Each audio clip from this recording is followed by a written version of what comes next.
मेरी बहन ने कमरे में अपना दायां पैर पहले रखा और धड़ाम से जमीन पर गिर पड़ी। सबको लगा कि मैं पागल हो गया हूँ, पर सिर्फ मुझे ही असलियत पता थी। जादुई हथियारों का अंत आने वाला है। बहुत सारे खूंखार इंसान, सिर्फ वो ही बचेंगे जिन्होंने जादुई हथियार की ताकत जगा ली है। पहले अपनी सौतेली माँ को बचाने के लिए मैंने एक कमजोर वॉरियर का क्लास चुना था। मैंने अपनी जान पर खेलकर लड़ाई की, बस इसलिए ताकि जल्दी से टॉप पर पहुंच सकूं और उसे एक अच्छी जिंदगी दे सकूं। पर आखिर में उसने मुझे बड़ा धोखा दिया। उसने दुश्मनों के साथ मिलकर मुझे मारने वाला जहर दिया और अपने चहेते आइडल को खुश करने के लिए मेरी आंखें भी निकाल ली। मेरी उससे पूछने की हिम्मत नहीं हुई कि उसने मेरे साथ ऐसा क्यों किया। मुझे बस उसके चेहरे के वो भाव परेशान करते हैं और उस विलन की वो ताकत। मैं हार नहीं मानना चाहता। अगर मुझे फिर से होश आया तो मैं कसम खाता हूँ कि सिर्फ अपने लिए जीऊंगा। शायद भगवान को मुझ पर तरस आ गया। फिर मैंने अपनी आंखें खोली और देखा कि मैं अभी भी जिंदा हूँ। मैं फिर से असली दुनिया में वापस आ गया था और ये वही दिन था जब गेम आया था। पर उसी वक्त मेरी बहन ने लात मारकर दरवाजा खोला और पूछा कि मैंने उसका फोन क्यों नहीं उठाया। जैसा सोचा था ये बिल्कुल मेरी पिछली जिंदगी जैसा ही था और मेरी सौतेली माँ जिसने मुझे मारा था। गेम आने से पहले वो एक अंडरग्राउंड आइडल थी जिसे कोई नहीं जानता था और उसकी बहन किन शियाओयोऊ उसकी बहुत बड़ी फैन थी। अब जब मैं उनकी असलियत जान चुका हूँ तो किन शियाओयोऊ की इज्जत करने की कोई जरूरत नहीं है। मैंने उसे थप्पड़ मारकर जमीन पर गिरा दिया। किन शियाओयोऊ को यकीन नहीं हुआ कि मैंने उसे मारा, पर मैंने उसे रूखेपन से जवाब दिया, अगर तुमने मेरे सामने और पागलपन दिखाया तो मैं तुम्हारा मुंह तोड़ दूंगा। फिर मैंने अपने माता पिता का बैंक कार्ड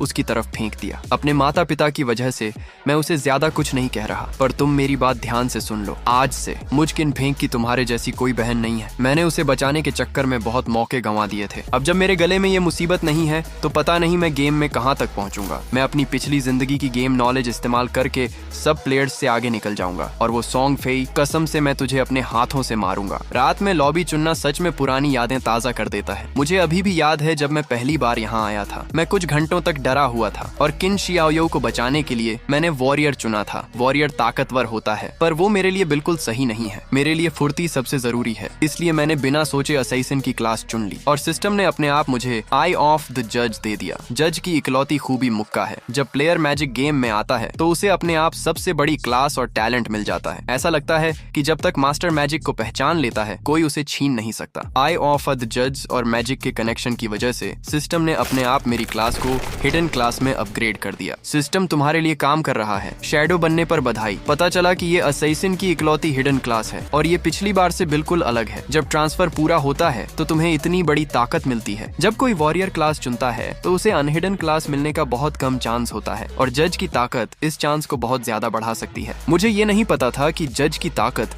असल में इस दुनिया का सबसे पुराना और असली मुक्का है और ये नियमों और आर्डर से भी ऊपर है। अफसोस की बात है कि मेरे पास भगवान की ताकत नहीं है, इसलिए मैं अभी के लिए इस मुक्के का पैसिव इफेक्ट चालू नहीं कर सकता। पिछली जिंदगी में मैजिक गेम के 7वें साल तक एक ताकतवर आदमी था जो स्पिरिट की जगह से निकलकर आर्डर की जगह पहुंचा था। ये पहली बार था जब इंसानों को आर्डर पावर के बारे में पता चला था, पर अब मुझे वो असली मुक्का मिल गया है जो आर्डर और रूल्स से भी बड़ा है। तो जब तक तुम स्पिरिट की जगह से बाहर निकल सकते हो, तुम आर्डर की जगह पहुंचकर मुक्के को एक्टिव कर सकते हो और भगवान की ताकत पा सकते हो। ऐसा लगता है कि अभी आगे बहुत लंबा रास्ता तय करना है। इस सिस्टम ने मुझसे गेम का नाम चुनने को कहा। मैं तो खुद को कोई नाम भी नहीं देना चाहता था। तुम स्पिरिट की जगह में आ रहे हो। शैतान को मारने के लिए शहर से बाहर जाओ और तुम्हें ट्रेड करने वाली लाइफ मिलेगी, पर अगर तुम गेम में मर गए तो तुम्हारी आधी लाइफ कट जाएगी, जिसमें ट्रेड करने वाली और ना करने वाली दोनों लाइफ शामिल है। इस समय बाकी प्लेयर्स भी गेम में आ चुके थे। अलग अलग देशों के बहुत सारे ताकतवर लोग एक के बाद एक आएंगे और इस दुनिया के आर्डर पर नजर रखेंगे, इसलिए मुझे उनसे आगे चलना होगा। पर जैसे ही मैं पोर्ट पर पहुंचा मुझे कुछ मरे हुए प्लेयर्स मिले। वो मॉन्स्टर्स बहुत खूंखार थे। पहले लेवल के क्लाइंबर का 1/3 खून कम हो गया था। मुझे नहीं पता आगे क्या करना है। पता चला कि ये पीले बालों वाली लड़की भी एक हिडन क्लास है, क्योंकि वो छोटा नहीं बड़ा धनुष चलाती है। और उस पीले बालों वाली लड़की को भी पता चल गया कि मैं भी हिडन क्लास हूँ। उसने कहा, हेलो शैडो बॉय, क्या हम टीम बना सकते हैं? मैंने बिना सोचे मना कर दिया। मैं उनके साथ टाइम खराब नहीं करना चाहता। पर जब मैं मुड़कर जाने लगा तो पीले बालों वाली लड़की की टीम मेरे पीछे आने लगी। एक तरफ मैं देखना चाहता था कि क्या मैं मॉन्स्टर्स की जानकारी पा सकता हूँ, दूसरी तरफ मैं ये देखना चाहता था कि मैं कैसे मरा था। जल्दी ही उस पीले बालों वाली लड़की ने मुझ में कुछ अलग नोटिस किया। मेरे शुरुआती हथियार बाकी असैसिन से अलग थे और मेरी स्पीड बहुत ज्यादा तेज थी, यहाँ तक कि मेरे कपड़े भी अलग थे। इस बार मुझे भी उनके होने का पता चल गया। ज्यादा बवाल ना हो इसलिए मैंने सीधा शैडो क्लास की शैडो स्किल चालू कर दी और मैं गायब हो गया। पर शैडो कुछ देर के लिए स्टेल्थ में चला जाता है, पर हमला करते वक्त वो दिख जाता है। शैडो टूटने पर हमले की ताकत भी बढ़ जाएगी। स्टेल्थ स्किल टाइम को डबल करती रहती है और एक स्टेल्थ लेवल जोड़ देती है। शुरुआत में कोई प्लेयर या मॉन्स्टर मुझे ढूंढ नहीं पाएगा। स्टेल्थ का टाइम जल्दी ही खत्म हो जाएगा, पर अच्छी बात यह है कि कूल डाउन टाइम शुरू से ही गिना जाता है। तुम कुछ सेकंड में फिर से गायब हो सकते हो। सब प्लेयर्स के शुरुआती एट्रीब्यूट पॉइंट्स डन होते हैं। अलग अलग क्लास इसके बेस पर बोनस देती है। पिछली लड़ाई में मैंने सिर्फ 3 पॉइंट पावर और स्टेमिना में डाले थे। इस बार न सिर्फ सब खूबियों में बोनस है बल्कि 8 पॉइंट फुर्ती भी है। मैंने बिना सोचे अपने पॉइंट फुर्ती में डाल दिए, क्योंकि छुपने के लिए फुर्ती सबसे जरूरी है। शुरुआत में तुम चाहे जैसे भी पॉइंट डालो, मॉन्स्टर का डैमेज प्लेयर्स पर भारी ही पड़ता है। सिर्फ फुर्ती और स्पीड बढ़ाकर ही बिना चोट खाए मॉन्स्टर को मारा जा सकता है। पर तभी सामने से एक आवाज आई। ये एक लेवल 1 का नॉर्मल क्लाइंबर था और ये लाइफ निकल रहा था। शायद इसी ने पीले बालों वाली लड़की की टीम को मारा था। उसके घाव देखकर लग रहा था कि उनका बहुत खून बहा था। पता चला कि प्लेयर को मारने के बाद मॉन्स्टर को उसकी लाइफ मिल जाती है और इसे निगल कर साफ भी किया जा सकता है। इस बार क्लाइंबर ने अचानक मुझ पर हमला कर दिया। जैसे ही मैंने स्टेल्थ स्किल चालू की, मैं उसके सामने से गायब हो गया। जब वो मुझे पागलों की तरह हर जगह ढूंढ रहा था, मैंने मौका देखकर उसके सिर पर वार किया। फिर मैंने पीछे से उस पर ब्रेक शॉट स्किल लगा दी। सिर्फ एक ही वार से क्लाइंबर वहीं ढेर हो गया। बैकस्टैब के पैसिव सपोर्ट की वजह से मेरा हमला फिर से डबल हो गया था। पिछली लड़ाई में गन शॉट का ज्यादा से ज्यादा डैमेज सिर्फ 40 था। क्लाइंबर को मारने में बहुत टाइम लगता था और मुझे खुद भी चोट लग जाती थी। पीले बालों वाली लड़की की पूरी टीम को क्लाइंबर ने मार दिया था। हर किसी की 30 से 40 साल की लाइफ कम हो गई थी। ये कुल मिलाकर 100 साल से ज्यादा होना चाहिए था, पर लूटने पर सिर्फ 54 साल ही मिले। खैर, अगर मैं कुछ टाइम के लिए लाइफ ट्रेड नहीं कर पाया तो भी कोई बात नहीं। जब मैं थोड़ा निराश था, तभी सिस्टम ने मुझे ट्रायल के पूरी तरह चालू होने की याद दिलाई। इनफाइनाइट प्यूरिफिकेशन का टैलेंट मिलने पर बधाई। ये एक ओरिजिनल टैलेंट है। सिंगल प्लेयर मोड में मॉन्स्टर्स को मारने से प्यूरिफिकेशन स्किल्स के लिए प्यूरिफिकेशन पॉइंट मिलने का चांस होगा और तुम्हें हर दिन अपने आप 5 प्यूरिफिकेशन पॉइंट मिलेंगे। सिंगल प्लेयर मोड में बॉस मॉन्स्टर्स को मारने पर 100% प्यूरिफिकेशन पॉइंट मिलेंगे। सच में इनफाइनाइट प्यूरिफिकेशन जैसी कोई स्किल है। मैंने पहले कभी इसके बारे में नहीं सुना था। पता चला कि ये रूल्स और आर्डर से भी ऊपर की ताकत है। चलो पहले फ्रंट शैडो और बैकअप स्किल्स का प्यूरिफिकेशन ट्राई करते हैं। फ्रंट शैडो का छुपने का टाइम 12 सेकंड से बढ़कर 16 सेकंड हो गया। बैकअप स्किल की हमला करने की ताकत 60 से बढ़कर 90 हो गई। बैकअप स्किल का डैमेज भी 10% से 15% हो गया। इस तरह तुम बैकअप स्किल के साथ मिलकर लगातार गायब रह सकते हो। अगर ये अपग्रेड के बाद की स्किल होती तो पूरे खून वाले क्लाइंबर को भी एक ही झटके में मार सकती थी। तभी पीछे से एक आवाज आई, लड़के, मुझे लगता है तुम बहुत दुबले हो। तुम्हारी बॉडी साइज के हिसाब से तुम 10 को मार सकते हो। मुझे लगता है तुम्हारे लिए अकेले प्रैक्टिस करना मुश्किल है। क्या मैं तुम्हें साथ ले चलूं? पर जब वो बात कर रहा था, उसके पीछे पेड़ पर अचानक लाल आंखों का एक जोड़ा दिखाई दिया। ये एक हीलर था। मैंने फ्रंट शैडो स्किल चालू कर दी। जब वो दोनों सोच ही रहे थे कि मैं अपनी जगह से गायब क्यों हो गया, उन्हें नहीं पता था कि हीलर उनके सिर पर चढ़ चुका था और उनके पीछे कुछ छोटी मकड़ियां भी थीं। ये क्या बवाल है? जब उन्होंने ध्यान से देखा तो उन्हें एक ब्रोंज लेवल का फर्स्ट लेवल हीलर और एक normal first level healer purple मकड़ी मिली। हालांकि हीलर नए बॉस का सिर्फ बॉन्ड 600 ब्लड है, पर वो नॉर्मल नए प्लेयर्स से काफी तगड़ा है और उस हीलर के नीचे इतनी सारी छोटी मकड़ियां हैं। पर अपग्रेड के बाद नई स्किल ट्राई करने के लिए ये एकदम सही है। हीलर पर छुपकर हमला करने और पहली बार में हीलर के तेज हमले से बचने के बाद मैं तुरंत फिर से फ्रंट शैडो में चला गया। मुझे नहीं लगा था कि इस हमले का डैमेज इतना खौफनाक होगा। इसने असल में 388 वीक पॉइंट डैमेज दिया। अच्छी बात है कि मेरे पास बहुत सारी फुर्ती है, वरना अगर मुझे इसका हमला लग जाता तो मैं अपनी एक सी लाइफ पॉइंट के साथ वहीं ढेर हो जाता। पर जब हीलर अचानक उड़ा तो साफ था कि ये पागल हो चुका था। ये शैतान थोड़े स्मार्ट तो होते हैं, वो एक ही जगह रुककर मार नहीं खाएंगे। ऐसा लग रहा था कि वो अंधाधुंध हमले करके मेरी लोकेशन ढूंढ रहा है और उसके आसपास छोटी मकड़ियां भी हैं, इसलिए मैं अभी उसके पास नहीं जा सकता। पर अगर मेरा अंदाजा सही है तो मेरे डैमेज का मेन सोर्स फ्रंट शैडो का ब्रोकन शैडो एक्स्ट्रा हमला और स्टेल्थ स्किल की ताकत है। तो अगर मैं पत्थर फेंक कर भी दुश्मन को मारूं तो मुझे नहीं लगता कि डैमेज बहुत कम होगा। इसलिए फ्रंट शैडो के कूल डाउन होने के बाद मैंने बस पत्थर फेंक कर मारा, क्योंकि पत्थर ने ब्रोकन शैडो हमला, बैक अटैक और वीक पॉइंट अटैक का स्पेशल इफेक्ट ट्रिगर किया। इसने असल में एक ही बार में उसे 279 का डैमेज दिया। जैसे ही तुम फ्रंट शैडो में जाते हो और अगले हमले का इंतजार करते हो तो हीलर का मरना पक्का है। फिर पूरे सर्वर में मेरे अपग्रेड का नोटिस आ गया। प्लेयर शैडो ने हीलर को मारकर सबसे पहले लेवल 2 पार किया। बेकटाउन की लेवल रैंकिंग लिस्ट भी किसी भी टाइम खुल सकती है और शहर के नए प्लेयर्स भी इस बारे में बात कर रहे थे। मैं मॉन्स्टर्स के हाथों 2 बार मर चुका हूँ। मुझे अभी तक समझ नहीं आया कि चल क्या रहा है। कोई अकेले बॉस को मार सकता है और रैंकिंग लिस्ट के नाम से लगता है कि वो अकेला ही है। कौन सा हीरो मुझे इससे मिलवा सकता है? इस समय पीले बालों वाली औरत ने भी नाम से पहचान लिया। ये वही लड़का है। इसके अपग्रेड होने की स्पीड तो कोई लॉजिक ही नहीं मानती। हमारी टीम तो नॉर्मल छोटे मॉन्स्टर्स भी नहीं मार सकती। मुझे नहीं लगा था कि वो अकेले बॉस को मार सकता है। क्या इस सिस्टम में कोई गड़बड़ है? उसी वक्त उस कपल को भी समझ आ गया। वो मकड़ी उसी प्लेयर के सामने है। क्या वो रैंकिंग लिस्ट वाला शैडो हो सकता है? और मुझे ना सिर्फ 36 दिनों की ट्रेड लाइफ मिली, बल्कि हैंड ऑफ ग्रीड की एक स्किल बुक और एक ब्रोंज लेवल की कुल्हाड़ी भी मिली। सोचा नहीं था कि ब्रोंज लेवल का बॉस ऐसा असैसिन का करिश्मा निकालेगा। ये स्किल हथियार मिलने के चांस को बहुत बढ़ा सकती है। अगर तुम बाद में बड़े बॉस को हराते हो तो तुम्हें एक्स्ट्रा कॉम्बैट आइटम वगैरह मिलने का 20% चांस है। हालांकि इस स्किल का चांस सिर्फ 20% है, पर अगर इसे मेरे इनफाइनाइट इवोल्यूशन टैलेंट के साथ मिला दिया जाए तो ये चांस और गिरने वाली चीजों की गिनती बहुत ज्यादा बढ़ाई जा सकती है। उसी वक्त असली दुनिया में कुछ लोगों को कोमा में जाने के लक्षण दिखने लगे थे और उनका शरीर भी आधा बेहोशी की हालत में है। शायद ये बस शुरुआत है। आगे चलकर सबको मैजिक गेम्स की अहमियत समझ आएगी और मैंने हैंड ऑफ ग्रीड को गोल्डन लेवल तक इवॉल्व कर लिया है। अगर तुम इसे शैतान की बॉडी पर इस्तेमाल करते हो तो एक्स्ट्रा कॉम्बैट आइटम का इनाम मिलने का चांस 20% से 70% तक है। लेवल 3 तक जाने के लिए अभी भी 3 फ्री एट्रीब्यूट पॉइंट चाहिए। फिर 100% एक्स्ट्रा कॉम्बैट आइटम मिलने से ज्यादा दूर नहीं है। आगे गेम में और भी ज्यादा लोग आने चाहिए। मुझे गेम को तेज करना होगा और सबको पता चलेगा कि गेम की स्किल्स और हथियार असली दुनिया में भी निकाले जा सकते हैं। उस वक्त पक्का बहुत हंगामा मचेगा। पर हथियार निकालने की 2 शर्तें हैं। पहली ये कि लेवल 10 तक होना चाहिए। दूसरी ये कि तुम्हारे पास काफी ट्रेडिंग लाइफ होनी चाहिए। छोटे मॉन्स्टर की स्पीड बहुत कम है, इसलिए मुझे और भी तगड़े बफ ढूंढने होंगे। तभी मुझे अचानक सामने लड़ाई की आवाज सुनाई दी। ये एक गोल्डन लेवल 2 का रनर था। मुझे उम्मीद नहीं थी कि कोई मुझे सोते ही तकिया दे देगा। एक सेकंड, ये इंसान वांग मेंग है। मैंने उसे यहाँ मिलने की उम्मीद नहीं की थी। लगता है कि वो अफवाह सच है। कहा जाता है कि वांग मेंग के पहले मैजिक गेम ने सब छुपने वाले प्रोफेशनल्स की एक टीम बनाई थी। उसकी hidden class Holi shield battle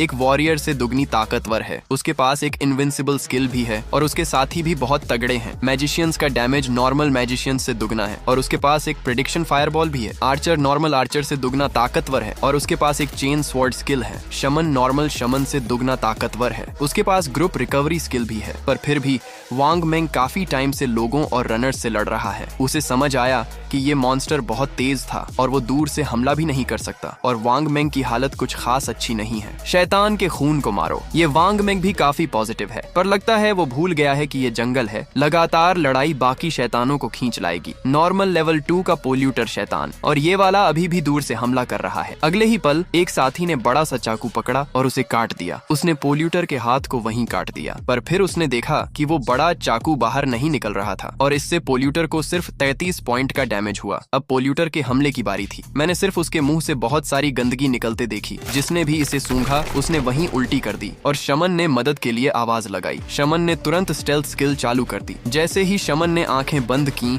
और अपनी मौत का इंतजार करने लगी, मैंने एक झटके में पोल्यूटर का सिर धड़ से अलग कर दिया। ये नजारा देखकर लोग दंग रह गए। क्या कोई हमारी मदद कर रहा है? मैंने सच में पोल्यूटर को एक ही झटके में मार दिया था। यहाँ तक कि लेवल 1 का क्लाइंबर भी। तुम्हें मारने के लिए उन्हें 10 सेकंड से ज्यादा तक हमला करना पड़ता है।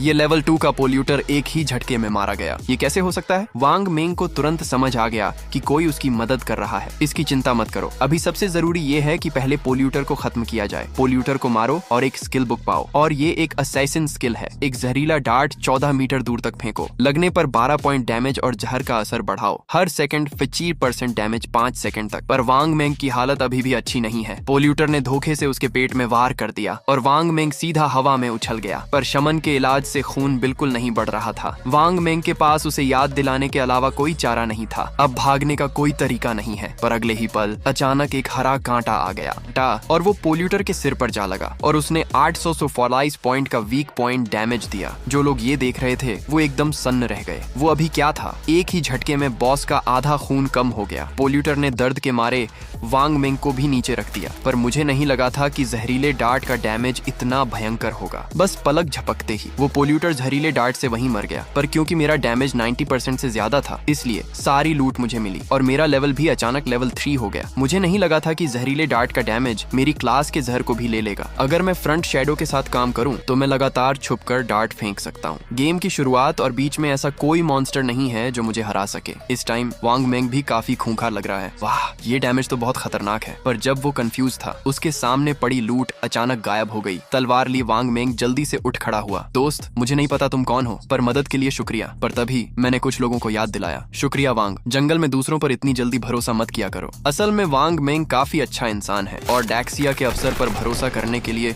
उसके पास काफी पैसा है। अच्छी बात यह है कि मेरे पास कोई फिक्स सेल्स का तरीका नहीं है। मैं आगे चलकर वो सब उसे बेच सकता हूँ जो मेरे काम का नहीं है। इस बार बॉस को मारकर भी काफी अच्छा माल मिला है। मेरे पास अभी भी बहुत सारे दूसरे प्रोफेशनल हथियार और स्किल बुक्स हैं। जब मेरा बैग फुल हो जाएगा तो मैं उसे ट्रेड लाइफ के लिए बेच दूंगा। अब मेरी तरक्की की स्पीड पहले से 100 गुना ज्यादा है। सोंग फेई वीवी तुम्हें जल्दी ही ढूंढ लेगी। किसने सोचा था कि वांग मेंग को हाल ही में इतने सारे मॉन्स्टर्स मिलेंगे और एक बहुत तगड़ा प्लांट वाला बॉस भी है। नाम मात्र की लड़ाई के बाद वांग मेंग की पूरी टीम को वापस भेज दिया गया। वो सिर्फ लेवल 3 पर ही गेम छोड़ सकते हैं, पर मॉन्स्टर्स हमेशा झुंड में आते हैं और हर बार जब मॉन्स्टर कमजोर होता है वो भाग जाता है। इससे हम एक डेड लूप में फंस गए हैं और बाकी प्लेयर्स का भी यही हाल है। पीले बालों वाली लड़की की टीम 3 बार मर चुकी है। ट्रेड करने वाली लाइफ अब सिर्फ 10 साल बची है। अगर तुम फिर से मरे तो सच में मर जाओगे। ये देखा जा सकता है कि वो शैडो वाला लड़का लेवल 3 पर पहुंच गया है और दूसरे नंबर वाला प्लेयर अभी भी लेवल 1 पर है। उसे पक्का अपग्रेड करने का तरीका पता होगा। उसे लेवल 3 तक पहुंचाने का कोई तरीका ढूंढो। चलो पहले ये गेम छोड़ते हैं। मैसेज भेज दो। असल दुनिया में वापस आकर मैंने उसे 10 मिलियन कैश दिया। मुझे नहीं लगता कि वो 10 मिलियन को मना करेगा और मेरी तरफ एक पोल्यूटर को मारने के बाद मुझे जितने इवोल्यूशन पॉइंट चाहिए थे वो भी पूरे हो गए। इसलिए पहली बार हैंड ऑफ ग्रीड प्लैटिनम से एमराल्ड में इवॉल्व हो गया। एक्स्ट्रा बैटल आइटम मिलने का चांस 160% से 160% हो गया है और उस बैटल आइटम की रेटिंग बढ़ने का भी 20% चांस है। ये इफेक्ट तो लाजवाब है। क्या लगातार अपग्रेड होने से ये 100% या 200% तक भी पहुंच जाएगा? पर तभी मुझे अपने दिमाग में एक खतरे का एहसास हुआ। मैंने मुड़कर देखा तो पता चला कि मैं ही ब्रॉन्ज बॉस का श्राप था। ऐसा लग रहा था कि वो अपनी जिंदगी को हजम करके सिल्वर क्लास में जाने की कोशिश कर रहा था। मुझे लगा उसने कम से कम 40 लोगों को तो मारा ही होगा, पर अफसोस मेरा बैकपैक फुल था। अगर मैं उसे मार भी देता तो कुछ उठा नहीं पाता। इसलिए मैंने मैप पर एक निशान बनाया और वहां से निकल लिया। बैकपैक खाली करके वापस आकर उसे मारने में कोई हर्ज नहीं था। फिर मैं सेफ जोन में वापस गया और तुरंत अपनी दुकान लगा ली। मेरे पास बेचने के लिए बहुत सारी इक्विपमेंट स्किल्स थी। मैंने सिर्फ 10 मिनट के लिए बिक्री शुरू की और साथ ही एडवांस बुकिंग भी चालू कर दी। वहाँ खड़े लोग एकदम कंफ्यूज थे। ये बंदा अचानक कहाँ से आ गया और इसने 2 ब्रॉन्ज गियर पहने हुए हैं। मतलब इस बंदे ने ब्रॉन्ज बॉस को मारा है। देखो, ये तो रैंकिंग में नंबर 1 स्पाई है। पर ताज्जुब की बात यह है कि मैं इसका चेहरा साफ नहीं देख पा रहा। तभी वहाँ एक महिला मेज भी धीरे धीरे चलते हुए आई जो शायद डिलीवरी का काम भी करती थी। उसने पूछा, ये आइस ट्री कैसे बेच रहे हो? मैं सीधे 100 दिन की लाइफ ट्रेड कर सकती हूँ। ये औरत पक्का बेक टाउन की 11वीं ग्रे रोज होगी। ग्रे रोज ने पूछा कि क्या दाम कुछ कम हो सकता है? अगर कम नहीं हो सकता तो क्या मैं इसे असली दुनिया के पैसों से खरीद सकती हूँ? मैंने तुरंत मना कर दिया। तुम पहले कैश देकर दूसरों से लाइफ खरीद लो, फिर मेरे साथ आकर ट्रेड करना। अगर कोई मुझसे ज्यादा दाम नहीं देगा तो मैं ये चीज तुम्हारे लिए रख दूंगा। ग्रे रोज बोली, मुझे आजमा कर देखो। फिर मैंने टीम चैनल का इस्तेमाल करके बाकी लोगों की राय मांगी। सबने कहा कि उन्हें कोई दिक्कत नहीं है। चलो पहले तीसरे लेवल तक पहुंचते हैं और यहाँ से निकलते हैं। इस तरह पहली डील कामयाबी से हो गई। तभी वो पीले बालों वाली औरत भागते हुए आई। आखिरकार मैंने तुम्हें ढूंढ ही लिया। मैं तुम्हें एक मौका दूंगी कि तुम मुझे तीसरे लेवल तक पहुंचाओ। जब मैं असली दुनिया में वापस जाऊंगी तो मैं तुम्हें 10 मिलियन कैश का इनाम दूंगी। तभी मैंने उसे पहचान लिया। ये तो जियांग ली है। पिछले जन्म में वो एक क्रिमिनल गैंग का लीडर था। बाद में सरकार ने उसके गैंग का सफाया कर दिया था। सुना है कि वो कैश देकर लाइफ खरीदता था और उसे चारे की तरह इस्तेमाल करता था। उसने बहुत से लोगों को अपने लिए लड़ने के लिए किडनैप किया था। अगर कोई थोड़ी भी ना नुकुर करता तो वो उसे असली दुनिया में मार देता था। ऐसे घटिया इंसान के लिए मैंने एक पल भी नहीं सोचा और सीधे मना कर दिया। और अगर तुम्हें कुछ नहीं खरीदना है तो यहाँ से दफा हो जाओ। जियांग ली ये सुनकर वहीं आग बबूला हो गया। तुम्हें क्या दिक्कत है? मैं तुम्हें इसलिए रख रहा हूँ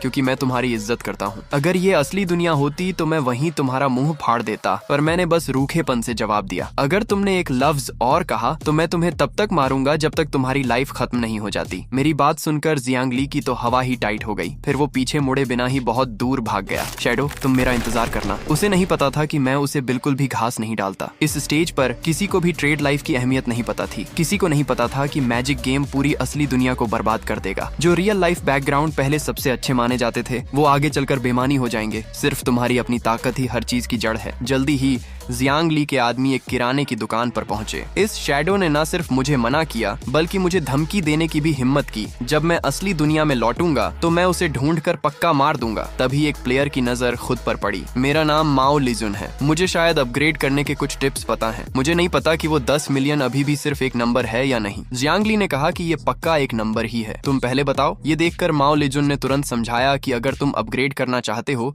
तो तुम्हें रैंक में सारे शुरुआती एट्रीब्यूट्स जोड़ने होंगे। इस तरह हमारी स्पीड क्लाइंबर से भी तेज हो जाएगी। क्या तुम समझ रहे हो मैं क्या कह रहा हूँ? जियांग ली ये सुनकर वहीं भड़क गया। तुम में सच में कुछ बात तो है, पर तुम शैडो जितने अच्छे नहीं हो। मैं तुम्हें ज्यादा से ज्यादा 5 मिलियन ही दे सकता हूँ। जब मैं असली दुनिया में वापस आया तो मैंने तुरंत जवाब दिया। साथ ही मैं श्राप वाली जगह पर आ चुका था। जैसा मैंने सोचा था ये बंदा सिल्वर लेवल पर पहुंच गया था और ऐसा लग रहा था कि काम अभी भी चालू है। सिल्वर से गोल्ड बनने में कम से कम 7 से 8 घंटे लगते हैं। मैं इतना इंतजार नहीं कर सकता था, इसलिए बिना कुछ सोचे मैंने एक बहुत ही जहरीला डार्ट मारा, फिर एक और जोरदार हमला किया। हमला करने के बाद मैं तुरंत छुप गया। सिल्वर बॉस का ब्लड वॉल्यूम 4 ब्रॉन्ज के 2 से 3 गुना ज्यादा होता है, पर अगर तुम उसे मारना चाहते हो तो बस 2 से 3 डार्ट का ही खेल है। पर श्राप वाला बॉस मैजिक डिफेंस वाला होता है। उसकी ज्यादातर स्किल्स दूर तक हमला करती हैं और बहुत ज्यादा नुकसान पहुंचाती हैं। इसलिए मैं जहर वाला डार्ट मारने के बाद तुरंत पीछे हट जाता हूँ। इससे मैं उसकी पहुंच से मुश्किल से बच पाता हूँ। अगर तुम पर खून की धार से हमला हुआ तो मौजूदा ब्लड वॉल्यूम के साथ मौत पक्की है। इसलिए मुझे फ्रंट शैडो के कूल डाउन होने का इंतजार करना होगा और बॉस अभी हमले की पहुंच में है और हमला करने के बाद तुम्हें तुरंत उसकी पहुंच से छुपना होगा। इस तरह तुम धीरे धीरे श्राप को मार सकते हो। अब इस बंदे का ब्लड वॉल्यूम सेट हो चुका है और मैं भागने वाला हूँ, पर तुम चाहे जितनी भी तेज भाग लो तुम मेरे जहरीले डार्ट को मात नहीं दे सकते। ये बस एक छटपटाहट है। क्या अपनी जान बचाना ज्यादा समझदारी नहीं है? श्राप को आसानी से निपटाने के बाद मेरा लेवल 2 से सीधा 5 पर पहुंच गया और मुझे 4 इवोल्यूशन पॉइंट्स भी मिले। तो अलायंस ने ग्रीडी हैंड स्किल चालू कर दी। मुझे 8 इवोल्यूशन पॉइंट्स और 248 दिनों की ट्रेड लाइफ फिर से मिल गई। 2 एक्स्ट्रा इनाम मिलना सच में बहुत बढ़िया है। ये ऐसा है जैसे एक सिल्वर बॉस ने मुझे 12 इवोल्यूशन पॉइंट्स और 372 दिनों की ट्रेड लाइफ दे दी हो, और एक सिल्वर से गोल्ड का अपग्रेड भी है। ये कोई जेड लेवल ग्रीडी हैंड नहीं है। 20% चांस है कि मुझे एक एक्स्ट्रा लेवल अप मिलेगा। मैंने एक साथ 7 या 8 चीजें गिरा दी। अगर मुझे स्टोरेज रिंग मिल जाती तो मजा ही आ जाता, पर जब मैंने उठाई हुई इक्विपमेंट देखी तो मैं हैरान रह गया। उसी वक्त वांग मेंग की टीम के मेंबर आखिरकार असली दुनिया में वापस आ गए। मैं आखिरकार फिर से जिंदा हो गया। इस बार ये सब वांग मेंग की वजह से हुआ है, पर वांग मेंग को अच्छे से पता है अगर मैं नहीं होता तो वो लोग बहुत बड़ी मुसीबत में होते। पर इस शहर की रैंकिंग लिस्ट फिर से अपडेट हो गई है। ये कैसे मुमकिन है? ये शैडो तो लेवल 5 पर पहुंच गया है और ये सीधा लेवल 3 से ऊपर कूदा है। इसने किस तरह के ताकतवर बॉस को मारा है? मैंने उसे 10 मिनट पहले वहाँ इक्विपमेंट बेचते देखा था, पर वांग मेंग ने सबसे कहा कि इतना मत सोचो, चलो पहले असली दुनिया में चलते हैं। अपने परिवार और दोस्तों को मैजिक गेम के बारे में बताओ। दुनिया में अफरा तफरी मच सकती है, कम से कम हमारे करीबियों को तो तैयार रहने दो। जब वांग मेंग असली दुनिया से उठा तो उसने सबसे पहले लीडरशिप को मेरे बारे में रिपोर्ट की। उसका कोड नेम शैडो है। जब उसने हमें बचाया था तब वो सिर्फ लेवल 3 पर था, पर जब हम लेवल 3 पर पहुंचे तो वो पहले ही लेवल 5 पर पहुंच चुका था और अभी सिर्फ 10 मिनट ही हुए हैं। उसने भी कुछ देर सोचा तो वो पहले से ही दुनिया में नंबर 1 है, पर लीडरशिप सीरियस थी। वांग मेंग ने जो सुराग दिया था वो ऊपर से भेजी गई जानकारी से बिल्कुल मेल खाता था। नई जांच के मुताबिक कुछ बुजुर्ग नींद में जाने के कुछ ही देर बाद मर गए और लौटने वाले लोगों के डेटा को मिलाने के बाद ये पक्का हो गया कि ये लोग गेम में कई बार मरे थे। मतलब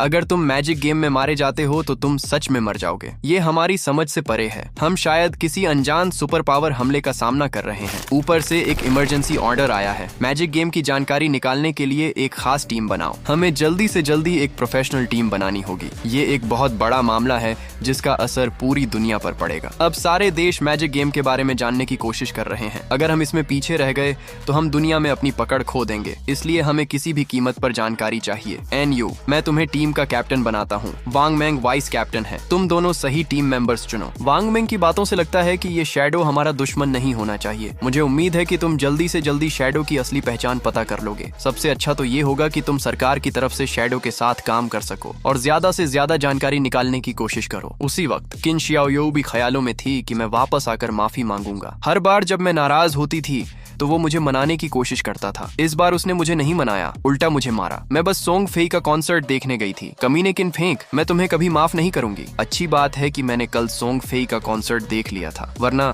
अगर मैजिक गेम फैल गया तो मुझे डर है कि बाद में उसे देखना मुश्किल हो जाएगा। सोंग फेई, क्या होगा अगर तुम मुझे आगे नहीं देख पाए? मैं तो भूल ही गई थी, चूंकि मैं सोने पर मैजिक गेम में जाऊंगी तो सोंग फेई भी पक्का जाएगा। मतलब तुम गेम में जाकर सोंग फेई से फिर मिल सकते हो। सोंग फेई, मुझे लगता है तुम ये नहीं कर सकते। मैं अभी सोने जा रही हूँ और गेम में एंट्री लूंगी। वैसे मुझे किसी को ढूंढना होगा जो मुझे गेम में ले जाए, इसलिए मैंने तुरंत झांग वेई से कांटेक्ट किया, जो मेरा एक क्लासमेट है और पहले ही लेवल 3 पर पहुंच चुका है। थोड़ी बहस के बाद झांग वेई आखिरकार किन शियाओ की बात मान गया। बहुत बढ़िया। सच में ये सीधे साधे लड़के कभी कभी काम आ ही जाते हैं। मुझे बिना कुछ किए एक एजेंट मिल गया। गेम में आने के बाद मैं अपने सोंग फेई भाई को देख सकती हूँ। उसी वक्त मुझे एक और चौंकाने वाली चीज मिली। वहाँ सच में एक गोल्डन श्राप था, और वो भी ओनल प्रोफेशनल। सभी attributes +8 dark elements, resistance +26, weakness attack rate 0.1 बढ़ जाता है। ये 32 एट्रीब्यूट्स जोड़ने के बराबर है। डार्क एलिमेंट्स, रेजिस्टेंस और एंटी डीमन बहुत काम के हैं। और एक वाइट ईगल लेवल की असैसिन स्किल भी है। एक दिशा में चमकना और स्टेल्थ मोड में जाना। रास्ते में दुश्मन पर 3 एग्जीक्यूशन करना। हर एग्जीक्यूशन 100 अटैक पावर जोड़ता है और 100% एक बैक अटैक है। पर कमी ये है कि ये वीकनेस डैमेज नहीं कर सकता। ये एक पावरफुल रेंज डैमेज स्किल है, पर ये आसान नहीं है और स्टेल्थ हो सकती है। इसलिए मैंने बिना कुछ सोचे सीखने का फैसला किया और ग्रीडी हैंड को डायमंड लेवल में इवॉल्व कर लिया। अभी भी 4 इवोल्यूशन पॉइंट्स बचे हैं। शून यिंगजान को लेवल 3 पर पहुंच जाना चाहिए। अफसोस की बात है कि अपग्रेड करने के बाद कूल डाउन का टाइम नहीं है, पर सिर्फ शून यिंगजान के भरोसे मैं इनफाइनाइट स्टेल्थ कर सकता हूँ। बाकी ज्यादातर चीजें कचरा हैं। पर ये व्हाइट ईगल लेवल की वॉरियर स्किल बुक कुछ पैसे दिला सकती है, पर इसके पीछे मार काट की आवाज है। पीछे मुड़कर देखा तो साफ है कि ये एक लेवल 4 का स्ट्रीट क्लाइंबर है। वक्त आ गया है, तभी तुम शून्य यिंगजान की ताकत आजमाते हो। सेकंड किल सीधा सेकंड किल है। मॉन्स्टर्स को मारने की स्पीड फिर से बढ़ गई है। अगर तुम उड़ने के लिए खतरनाक जहर का इस्तेमाल करते हो तो कम से कम तुम्हें एक मॉन्स्टर को मारने के लिए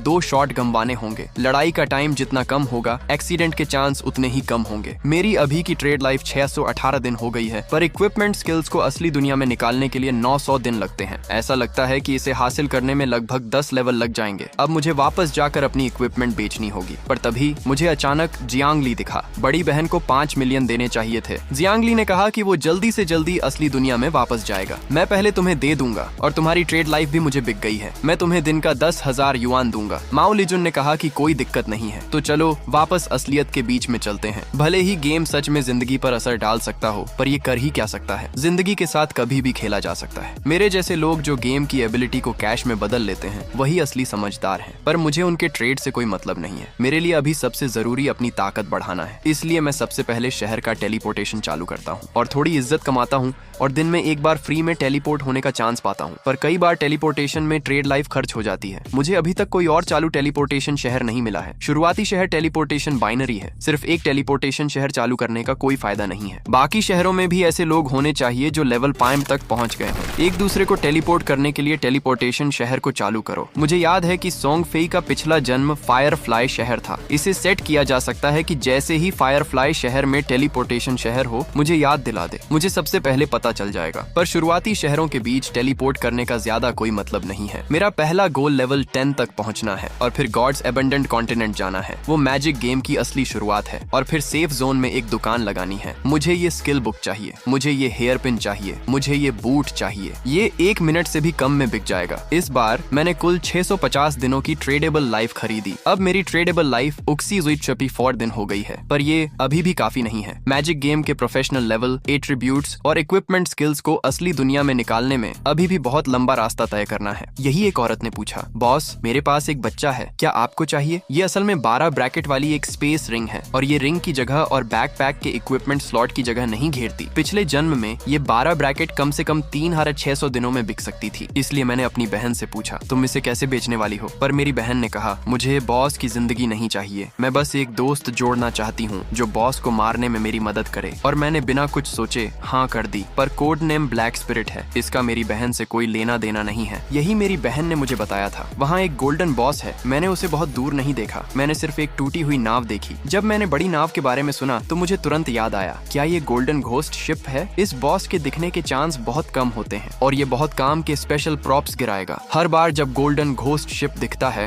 तो सभी गिल्ड्स के बीच इसके लिए भयंकर भयंकर लड़ाई होती है। शहर में दिखने वाला गोल्डन घोस्ट शिप लेवल 5 का होना चाहिए। इस लेवल के गोल्डन घोस्ट शिप को मारना सबसे आसान होता है। मैं शहर की शुरुआत में ही इतनी जल्दी गोल्डन घोस्ट शिप से मिल गया। ये एक रेयर स्टोरेज रिंग भी फाड़ सकता है। ये अभी भी वांग मेंग की टीम का मेंबर है। क्या ये पिछले जन्म की कहानी वाला गोल्डन घोस्ट है? पिछले जन्म की कहानी में गोल्डन घोस्ट सिस्टम का एक मेंबर है। तुम जंगल में रेयर बॉसेस से मिल सकते हो, जैसे अंडरग्राउंड महल और मंदिर। पहले मुझे लगा कि ये एक ऑफिशियल स्मोक बम है। ये उनकी जानकारी छुपाने के लिए इस्तेमाल किया जाता है। मुझे नहीं लगा था कि ये वही होगा, इसलिए मैं डली जी के पीछे जंगल में गया। पर मेरे पीछे कुछ और लोग भी थे। बॉस ने एक छोटी सी गाय पहनी हुई थी। मैं थोड़ा मुस्कुराया। वो सच में एक डरपोक लड़का है। मैं लड़की बनने से खुद को रोक नहीं पाया। मुझे पता चला कि कोई मेरा पीछा कर रहा है, तो एक शैडो स्किल गायब हो गई। वहाँ सिर्फ एक खूंखार डली जी बचा था। मेरा पीछा करने वाले बॉस ने देखा कि मैं वहाँ नहीं था। उसने कहा कि वो डली जी को पकड़ लेगा और मेरा शुक्रिया अदा करेगा। मुझे नहीं पता कि मैं कितने लोगों के सामने छुपा हुआ था। चूंकि तुम मौत को बुलावा दे रहे हो, तो तुम मुझे दोष नहीं दे सकते। ये बस एक जल्दी मिलने वाली जीत है। 5 लोगों को वहीं लंच बॉक्स मिल गया। अफसोस की बात है कि तुम्हें अपनी लाइफ ट्रेड करने के लिए सिर्फ 12 दिन ही मिलते हैं। बस 2 छोटे मॉन्स्टर्स को मारो। उसी वक्त डली जी कंफ्यूज था और उसने पूछा, तुम अभी कहाँ गए थे? मैंने कहा कि कुछ लोग हमारा पीछा कर रहे थे। उन सबको वापस भेज दिया गया है। ठीक है छोटी बहन, वो रास्ता पकड़ो जहाँ तुमने कहा था कि बॉस मिलेगा। तो हम एक चट्टान पर पहुंचे। ये पक्का करने के बाद कि नीचे एक गोल्डन घोस्ट शिप था, मैं बिना कुछ कहे नीचे कूद गया, क्योंकि सिस्टम दिखाता है कि बॉस 45 मिनट में गायब हो जाएगा। मुझे जल्दी से उसे मारना होगा, इसलिए मैंने तुरंत खोपड़ी वाले मॉन्स्टर पर तेजी से हमला किया। फिर मैंने खतरनाक जहर वाले डार्ट से घोस्ट फायर बेल पर वार किया, क्योंकि वही गोल्डन घोस्ट शिप की असली कमजोरी है। जब बॉस को अपनी कमजोरी का पता चला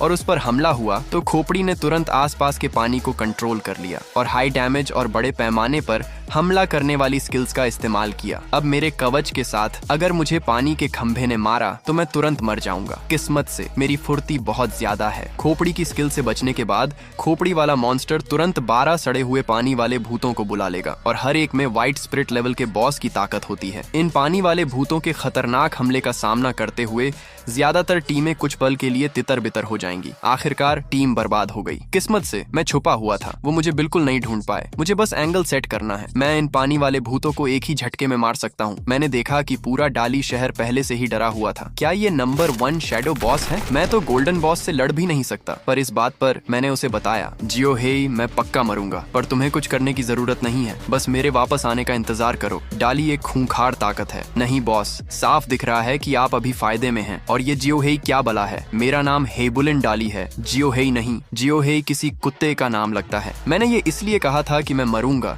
क्योंकि गोल्डन घोस्ट शिप आधा खून पी चुका था। ये एक बहुत बड़े पैमाने पर सोल वेव छोड़ेगा। रेंज में आने वाले सभी जिंदा लोग 5 सेकंड के लिए जम जाएंगे और अब मैं बिल्कुल नहीं छुप सकता, इसलिए पानी वाला भूत मुझे वहीं मार देगा और मैं अपनी आधी जिंदगी खो दूंगा। पर जो कुछ लोग जिंदा होकर वापस आए, उन्होंने ये नजारा देखा और दुख के साथ कहा, कुत्ते के लिए ये आसान है। दूसरों ने बस उसे बड़ा बॉस कहा। ये एक सिंगल गोल्डन बॉस तक फैल गया है। अब ये ईमानदारी की बात है। अब बॉस का आधा खून ही बचा है। जब तक भाई मेरे साथ दौड़ेंगे और उसे मारेंगे, बॉस के गिरने की लाइफ और इक्विपमेंट सब हमारे होंगे। नाव के पास खड़े कुछ लोग कांप रहे थे, पर जैसे ही उन्होंने दलदल में कदम रखा, उनके सामने का नजारा जन्नत बन गया। अगले ही सेकंड वो शेल शहर वापस भेज दिए गए। बॉस बहुत खतरनाक है। दलदल में घुसते ही हम तुरंत मारे गए। शैडो ने इस मॉन्स्टर को आधा खून तक कैसे मारा? नुकसान बहुत ज्यादा है, पर लीडर आधा खून वाला नहीं है। हमें आगे बढ़ना होगा। हमें गोल्डन बॉस को हासिल करना होगा। उसी वक्त मैं फिर से जिंदा हो गया था। दलदल में गिरे कुछ लोगों की जिंदगी देखकर मैं उनकी बेवकूफी पर हंसे बिना नहीं रह सका। मुझे याद है कि पिछले जन्म में मुझे यहाँ बहुत सहना पड़ा था, पर किस्मत से गोल्डन घोस्ट शिप सिर्फ एक सेटअप स्किल ही छोड़ेगा। आधा खून होने पर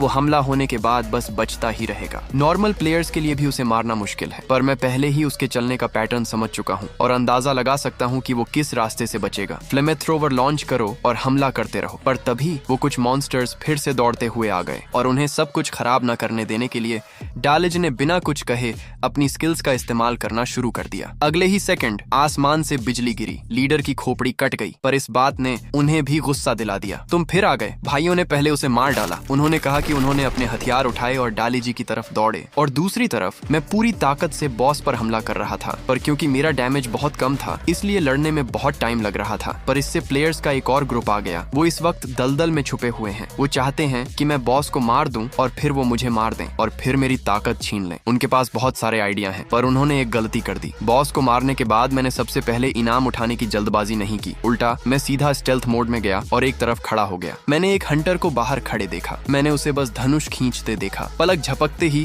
उसने एक भूत पर तीर चलाया। 3.5 सेकंड तक हवा में उड़ने के बाद वो मेरी जगह पर आ गया। पता चला कि ये हंटर की खास एंटी शैडो स्किल है। अगर आम असैसिन पर यह हमला हुआ तो उनका शैडो टूट जाएगा, पर किस्मत से मैं सबसे ताकतवर शैडो असैसिन हूँ। मेरा छुपने का लेवल उसकी एंटी शैडो स्किल से ज्यादा है, इसलिए हंटर मुझे ढूंढ नहीं पाया। उसे लगा मैं डर कर भाग गया हूँ। जैसे ही वो इनाम के पास जाने वाले थे, मैं छुपकर उनके पीछे पहुंच गया। फिर मैंने सीधे स्टेल्थ स्किल चला दी। एक ही झटके में कुछ लोग वहीं ढेर हो गए। अब मैं आराम से इनाम उठा सकता हूँ। बॉस ने ओटारी 800 का एक्सपीरियंस गिराया था, जिससे मेरा लेवल 8 हो गया और मुझे 7 इवोल्यूशन पॉइंट्स भी मिल गए। फिर मैंने अपने हैंड ऑफ ग्रीड को डायमंड से हिस्ट्री लेवल पर अपग्रेड कर लिया। अब एक्स्ट्रा इनाम मिलने का चांस 200% से बढ़कर 300% हो गया है, और जो एक्स्ट्रा इनाम मिलेगा उसकी रेटिंग बढ़ने का भी 100% चांस है। ये देखकर मुझे बहुत खुशी हुई। मैंने तुरंत सारी रोशनी की गेंदें एक साथ मिला दी। हैंड ऑन ऑफ ग्रीड के ट्रिपल इनाम के साथ मुझे 21 इवोल्यूशन पॉइंट्स और ट्रेड करने के लिए 648 दिनों की लाइफ मिल गई। साथ ही घोस्ट फायर बेल्स नाम के 2 खास प्रॉप्स भी मिले। मरने पर भी ये प्रॉप्स गिरेंगे नहीं। इनका कूल डाउन टाइम 6 मिनट है और इसकी एक्टिव स्किल सोल 100 मीटर के दायरे में सभी दुश्मनों को 3 सेकंड के लिए जमा सकती है। इसका कूल डाउन टाइम 10 मिनट है। अब दूसरों को कंट्रोल करने की मेरी बारी है, पर तभी जियाओ हेई के रोने की आवाज आई। तुम कहाँ हो किंग? आकर मुझे बचाओ। मैं डली जी के मदद मांगने की आवाज के पीछे गया। दूर हटो, पास मत आना। पर डली जी जितना छटपटा रही थी, वो लोग उतने ही मजे ले रहे थे। छोटी बच्ची, आराम से रह, हम आराम से पेश आएंगे। पर डली जी ने सोचा कि मरने के बाद भी वो इन लोगों से बेइज्जत नहीं होना चाहती, इसलिए उसने बिना कुछ सोचे समझे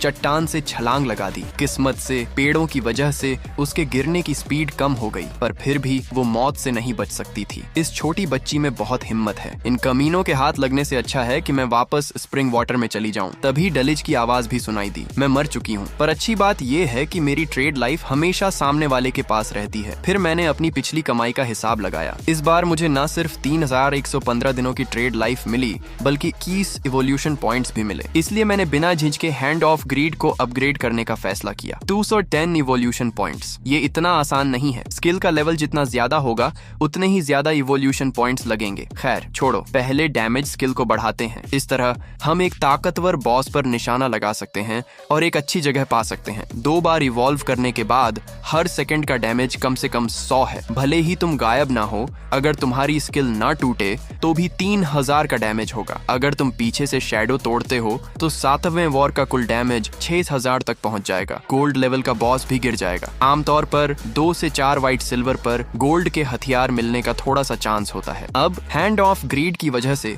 मुझे 11 गोल्ड के हथियार और स्किल बुक्स मिली हैं। साथ ही 2 प्लेटिनम लेवल के हथियार और 1 प्लेटिनम लेवल की स्किल बुक भी मिली है। असल में 3 असैसिन जॉब्स हैं जिनका इस्तेमाल किया जा सकता है। Platinum level ghost ship double blade, 136 के अटैक और 20 के अटैक की तो बात ही छोड़ो। 24 की अटैक स्पीड भी बहुत खतरनाक है। स्किल रिकॉइल को कम करना बिल्कुल भी बेकार नहीं है। जहाँ तक आर्मर तोड़ने की बात है तो इसका भी बहुत फायदा है, और हर बार जब तुम इसे तोड़ोगे तो तुम्हें 2 एक्स्ट्रा डैमेज मिलेगा। एक गोल्ड लेवल की घोस्ट फायर लेदर जैकेट भी है। मैंने कभी अपनी बॉडी को अपग्रेड नहीं किया। अभी मेरा ब्लड वॉल्यूम सिर्फ 350 पॉइंट्स है, और इस ड्रेस ने मेरे पॉइंट्स में 419 पॉइंट्स जोड़ दिए। जब मैं ये ड्रेस पहनता हूँ तो ज्यादातर प्लेयर्स इस स्टेज पर मेरा डिफेंस बिल्कुल भी नहीं तोड़ सकते, इसीलिए मैंने सबसे पहले अपना डिफेंस छुपा लिया। मैं अभी भी शैडो जॉब के शुरुआती रूप का इस्तेमाल करता हूँ, ताकि बाकी लोग स्क्रीन के जरिए मेरे हथियारों को ना देख सकें। तुम्हें चेक करने के लिए गेम के इंटरफेस पर जाना होगा, और आखिर में गोल्ड लेवल की ghost shadow blur skill book. इससे पैसिव तौर पर 15% फ्लैश रेट मिलता है।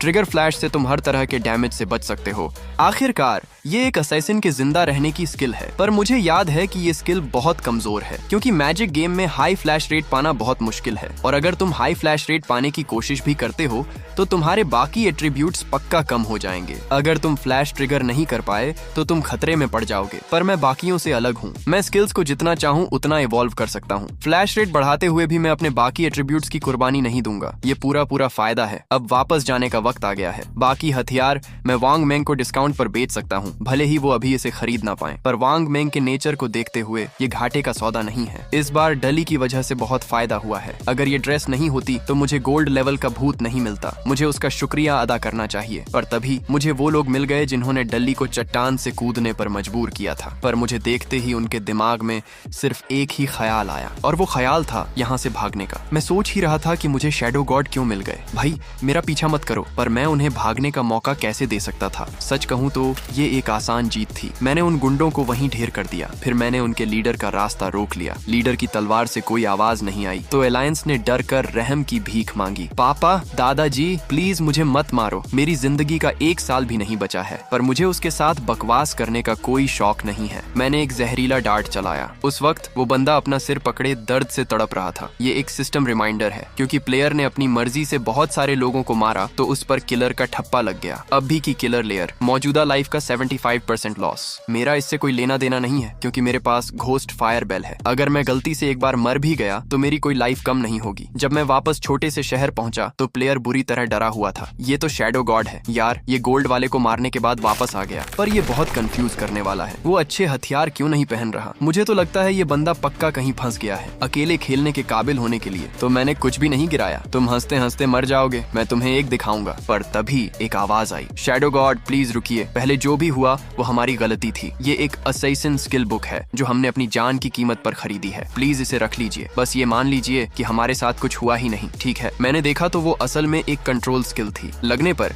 ये 20 पॉइंट्स का डैमेज करती है और 2 सेकंड के लिए खून बहता है। इसका कूल डाउन टाइम 22 सेकंड है। मैंने तीर चलाते ही एक शॉट मारा, पर जैसे ही मैं पीछे मुड़ा मुझे फुसफुसाहट सुनाई दी। शैडो गॉड, हम उसी के हाथों मारे गए और फिर भी हमें उसे एक स्किल बुक देनी पड़ी। ये बहुत गलत है। तब हमें बहुत गुस्सा आया था। हमने सब जगह बात फैलाई और लोगों को इकट्ठा किया। अगर सब मिलकर थोड़ा थोड़ा भी थूकें तो वो उसी में डूब जाएगा। फिर क्यों परेशान होना? पर शैडो गॉड ने उन्हें चुप रहने को कहा। तुम्हें क्या पता, ये शैडो बहुत तेजी से बढ़ रहा है और ये अभी भी एक अपग्रेड है। इसके पास पक्का कोई बहुत बड़ा राज है। अगर हम इसे असली दुनिया में ढूंढ कर कैद कर लें तो हमें न सिर्फ इसका राज पता चलेगा, बल्कि हम इसे ऐसा मोहरा बना देंगे जो हमारे लिए लाइफ जमा करेगा। जब मैंने कुछ भाइयों से ये सुना तब जाकर मुझे बात समझ आई। अच्छा तो ये बात है, ये नाम के लायक ही है। मैं अपने परिवार से कहकर एक औरत को भेजूंगा और उसकी जानकारी निकालने का तरीका ढूंढूंगा। मैंने अभी अभी शैडो की आवाज सुनी है। वो पक्का इस लाइन का नहीं है। मतलब ये बंदा ग्रुप बी का है। मुझे नहीं लगता कि वो इस खूबसूरती को मना कर पाएगा। और मुझे वो बड़ा मोती मिल गया है और मैं इसके बदले में उसे कुछ देना चाहता हूँ। बहुत बहुत शुक्रिया। हथियार मिलने के बाद बड़ा मोती तुरंत इसे आजमा कर देखेगा।